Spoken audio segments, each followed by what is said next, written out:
সমগ্র ফুটবল বিশ্বের আজকে নজর ছিল হ্যারি কেনের দিকে। আগের দিনকে ঘানার সঙ্গে ম্যাচটায় তার হতদরিদ্র পারফরমেন্সের পর ঘানার একজন তান্ত্রিক দাবি করেছিলেন যে তিনি নাকি কেনকে অভিশাপ দিয়েছিলেন যাতে কেন ঘানার ম্যাচটাতে কোনো গোল না পান। আবার তিনি এটাও দাবি করেন যে তিনি অভিশাপটা আবার তুলেও নিয়েছেন। তাই সবারই এটা দেখার ছিল যে আজকের ম্যাচটাতে কেন ফর্মে ফিরবেন কিনা। তিনি তো গোল করলেনই, তার সঙ্গে ইংল্যান্ডের খেলাটা দেখে কিন্তু এই কথাটা বলতে ইচ্ছেই করছে যে বহুদিন পর একটা এরকম ইংল্যান্ডের খেলা দেখতে পাচ্ছি যারা কিন্তু একই সঙ্গে আক্রমণ এবং রক্ষণ দুটোকেই ব্যালেন্স করে একটা খুব সুন্দর ফুটবলের এক্সাম্পল আমাদের সামনে রাখছে।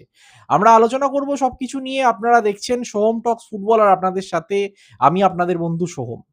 তো আজকের ম্যাচটা শুরুতেই আমরা এটা দেখতে পেলাম যে ইংল্যান্ডের লাইন আপে বেশ কয়েকটা চেঞ্জ হয়েছে।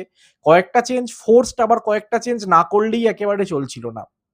সর্বপ্রথম তো দুটো উইং নিয়ে আমরা আগের দিনই আলোচনা করেছিলাম যে অ্যান্থনি গর্ডন বাঁ দিক দিয়ে আর ননি মাদুয়েকে ডান দিক দিয়ে সেভাবে বলতে গেলে দুটো ম্যাচেই দাগ কাটতে ব্যর্থ হয়েছেন। মাদুয়েকে তাও প্রথম ম্যাচটাতে একটু ভালো খেলেছিলেন, কিন্তু আলটিমেটলি আপনার দুজন উইঙ্গারের কাছ থেকে যদি আপনি গোল অ্যাসিস্টের আউটপুটটা না পান, যেটা মডার্ন ডে ফুটবলের ক্ষেত্রে একটা মাস্ট হ্যাভ ব্যাপার হয়ে গেছে, তখন আপনাকে চেঞ্জের কথা ভাবতেই হবে। স্পেশালি আপনার নাম যদি ইংল্যান্ড হয় আর আপনার বেঞ্চে যদি এরকম টাইপের অপশন থেকে থাকে। সেখানেই আজকে বাঁ দিকে মার্কোস রাশফোর্ড খেললেন এবং ডান দিকে বুকায়ো সাকা খেললেন। এবং রাইট ব্যাকে রিস জেমসের একটা হ্যামস্ট্রিং ইনজুরি হয়েছে বলে এটা শোনা যাচ্ছে যে রিস জেমস মিনিমাম 2 থেকে 3টে ম্যাচ মিস করতে পারেন। সেই জায়গাতে আজকে এরল জারেল কোয়ানসা, আর এছাড়াও মাঝমাঠে রেকলান রাইসেরও একটা হালকা চোটের সম্ভাবনা আছে বলে আগের দিন দেখা গেছিল যে হ্যামস্ট্রিংটাকে ক্লাচ করছিলেন, তাই তাকে বিশ্রাম দিয়ে সেই জায়গায় মর্গান রজার্সকে আনা হলো। এবার এটা সত্যিই দেখার বিষয় ছিল যে আলটিমেটলি এই চেঞ্জগুলো ইংল্যান্ডের জন্য কতটা ফ্রুটফুল হয়, কারণ পানামার সঙ্গে খেলাটায় রেজাল্টটা নিয়ে হয়তো কারুর মনেই কোনো ডাউট ছিল না। শুধু দেখে নেওয়ার জায়গায় এটাই ছিল যে প্রত্যেকটা প্লেয়ার নিজেদের ক্যাপাবিলিটি অনুযায়ী পারফর্ম করতে পারে কিনা, যেমনটা তারা ক্লাব লেভেলে পারফর্ম করে থাকে।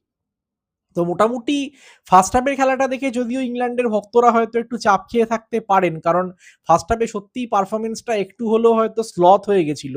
ইলিয়ট অ্যান্ডারসনের উপর বারবার অনেকটা প্রেশার পড়ে যাচ্ছিল মাঝমাঠ দিয়ে খেলাটাকে সম্পূর্ণভাবে অর্কেস্ট্রেট করার। তিনি আজকে তার পার্টনার ইন ক্রাইম ডেকল্যান রাইসকে পাননি। এই দুজন মিলে ইংল্যান্ডের মিডফিল্ডটাকে যেরকম সুন্দরভাবে একটা ভারসাম্য দিচ্ছেন, যখন তাদের কাজ হচ্ছে ট্র্যাক ব্যাক করে ডিফেন্সকে সাহায্য করা, ট্যাকেলগুলো করে, ইন্টারসেপশনগুলো করে অপোনেন্টের অ্যাটাকটাকে মাঝমাঠে ভাঙার, তখন তারা সেটাও করছেন। আবার প্রগ্রেসিভ পাসিং করে বা নিজেদের যে ভিশনটা তাদের রয়েছে যে কোথায় আমি বলটা এক্স্যাক্টলি রাখবো, সেখানে উইঙ্গাররা রান দেবে বা কি করে কেনকে আমি খুঁজে পাবো, সেই জিনিসগুলো দুজন মিলে কম্বাইন্ড ওয়েতে এত সুন্দরভাবে করেছেন। তাতে কিন্তু এই কথাটা বোঝাই যাচ্ছিল যে একজন না থাকলেও ইংল্যান্ডের প্ল্যানিংটা বেশ কিছুটা ঘেঁটে যায়। এখানে আরো একটা প্রবলেম হয়েছে যে মর্গান রজার্সকে মাঝখান দিয়ে অপারেট করানো হচ্ছিল। এটা বলছি না যে তিনি সেই পজিশনে খেলতে পারেন না, কিন্তু কোথাও একটা গিয়ে আমার মনে হয় এখানে যদি রাইসের জায়গায় একটা আমি ক্যাম্প টাইপের অপশনই খুঁজি, তাহলে আমাকে এভারেজ ইজের মতো একটা জেনুইন ক্যাম্প প্লেয়ার কি হয়তো সেখানে খেলালে অনেক বেশি বেটার হতে পারতো র্যাদার দেন মর্গান রজার্স। কারণ রজার্সকে তো আমরা অ্যাস্টন ভিলার হয়ে দেখেছি একটু বাঁ দিক দিয়ে খেলতে। সেখানে দাঁড়িয়ে যেহেতু বাঁদিকে র‍্যাশফোর্ড অপারেট করছিলেন, কোথাও একটা গিয়ে হয়তো রজার্সের পক্ষে একটু মানিয়ে নিতে প্রবলেম হচ্ছিল। আর ইংল্যান্ডের মাঝমাঠের সেই বেসিক যে একটা স্পিড আছে, একটা ফ্লুইডিটি আছে, সেটা হয়তো ইংল্যান্ড আজকে কিছুটা মিস করছিল। তবে তা সত্ত্বেও বাঁ দিক দিয়ে র‍্যাশফোর্ড বারংবার কাটিং করে ঢুকে ডান পায়ে সেই শটগুলো মারছিলেন, যেগুলো আমরা তাকে থ্রু অ্যান্ড থ্রু বার্সেলোনার হয়ে এবছর করতে দেখেছি। বুকায়ো সাকাও ডান দিকটাকে যথেষ্ট অ্যাক্টিভ রাখছিলেন। ডান দিক দিয়ে যেহেতু আজকে ওভারল্যাপটা ইংল্যান্ডের ক্ষেত্রে একটু কম হয়েছে, কারণ কোনো জেনুইন রাইট ব্যাকের অপশনের কথা না ভেবে তারা একজন সেন্ট্রাল ডিফেন্ডারকে ডান দিকটা দিয়ে খেলিয়েছে। তো সেখানে সাকাকে একটু বাড়তি দায়িত্ব নিতে হয়েছে, আর তিনি কিন্তু এই জিনিসটা দেখালেন যে ইনজুরি থেকে ফিরে আসার পরে তার খেলার মধ্যে জড়তার হয়তো অল্প একটু রয়ে যেতেই পারে, বাট তা সত্ত্বেও তিনি স্পিডে ফিরছেন এবং পরবর্তী ম্যাচগুলোতে তিনি আরো ভালো করতে চলেছেন। আজকের এইটুকু খেলায় কিন্তু সেই জিনিসটাকে প্রমাণ করলো। এবং আলটিমেটলি ফার্স্ট হাফে যখন গোলটা এলো না, পানামা যেরকম সুন্দরভাবে ডিফেন্ডিংটা করলো, তাদের গোলকিপার বেশ কয়েকটা ভালো সেভ করলেন।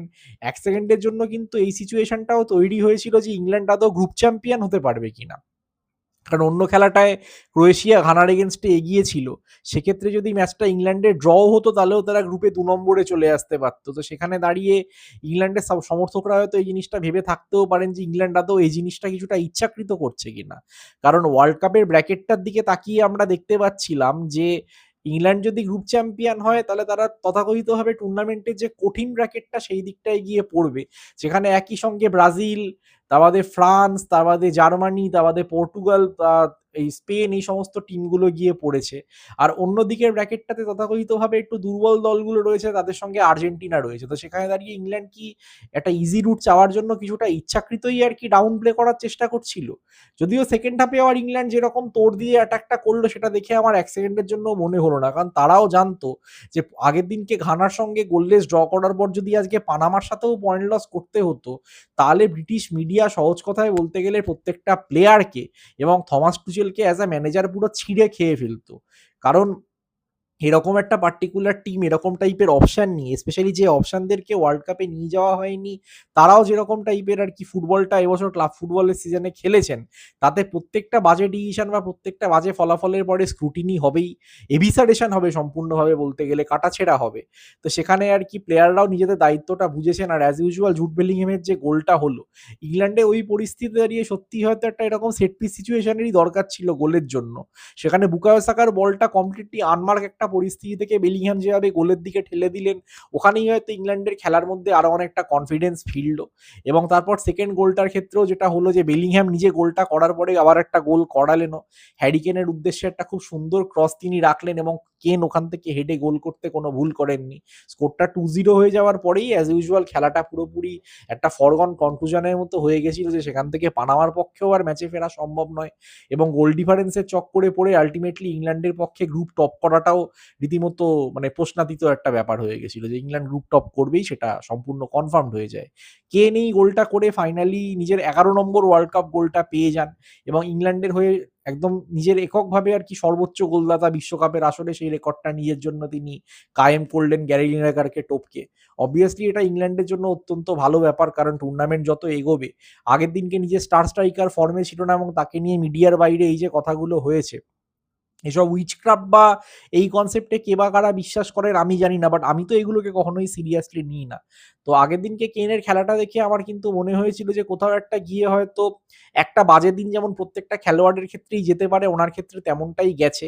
তবে এরকম কয়েকটা বাজে দিন অনেক ক্ষেত্রে একটা টিমের জন্য ফ্যাটালও হয়ে যেতে পারে। আমরা 2022-এও দেখেছি যে কোয়ার্টার ফাইনালে ইংল্যান্ডের সঙ্গে যখন ফ্রান্সের খেলা ছিল, কেন একটা পেনাল্টি মিস করেছিলেন। মূলত সেই কারণেই কিন্তু ইংল্যান্ড ম্যাচটা থেকে সম্পূর্ণভাবে হারিয়ে যায় এবং তার বাদে আলটিমেটলি ফ্রান্সের কাছে হেরে ছিটকেও যায়।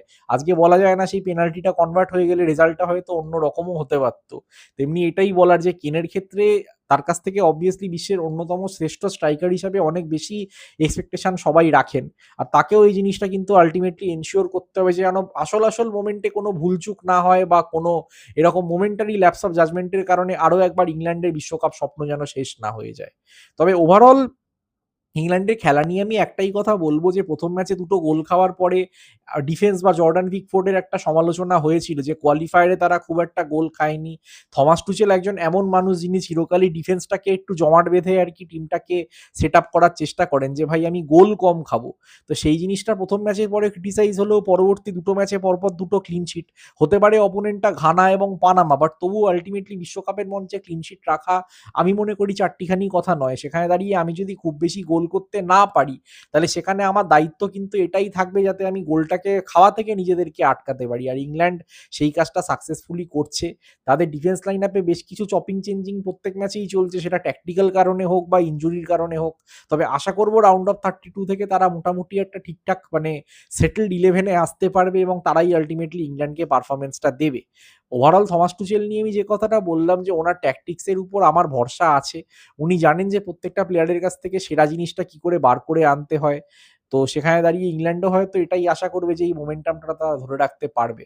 আর মাঝমাঠে স্পেশালি রাইস এবং অ্যান্ডারসনের যে কম্বিনেশনটা, বেলিংহ্যাম যেরকম একদম সেই জায়গা থেকেই খেলাটাকে ধরে নিয়েছেন যে জায়গাটায় 2022-এ তিনি ইংল্যান্ডের হয়ে শেষ করেছিলেন ওয়ার্ল্ড কাপটা, তাতে কিন্তু সত্যি এই জিনিসটা বলা যায় যে মাঝমাঠটা রীতিমতো দেখে ঈর্ষণীয় বলে মনে হচ্ছে এবং এই মাঝমাঠ কিন্তু অনেকেরই রাতের ঘুম কাটতে চলেছে, এটা বলে দেওয়াই যায়। তো দেখা যাক কি হয়, হোপ ফর দ্য বেস্ট। আপনারাও জানান যে ইংল্যান্ডের খেলার কোন জিনিসটা আপনাদের সব থেকে বেশি ভালো লাগছে। তাদের এই যে ডিফেন্সিভ একটা সুন্দর শেপ আছে, এটা তাদের হয়তো অন্যান্য কোনো বছরের খেলার মধ্যে আমরা দেখি না। সেটাই কি শেষ পর্যন্ত গিয়ে এক্স ফ্যাক্টর হয়ে যেতে চলেছে? কমেন্টে অবশ্যই জানাবেন আপনাদের মতামত। আপনারা দেখছিলেন সোহম টক্স ফুটবল, যেখানে ফুটবলটাকে শুধু দেখা হয় না, ফুটবলটাকে বাঁচা হয়। Like, share and subscribe, notification বেলটা অন করে নেবেন। আর আপনাদের সঙ্গে আমার আবার দেখা হবে পরবর্তী ভিডিওতে। Till then take care of yourselves people. সবাই ভালো থাকবেন। শুভরাত্রি অ্যান্ড পিস।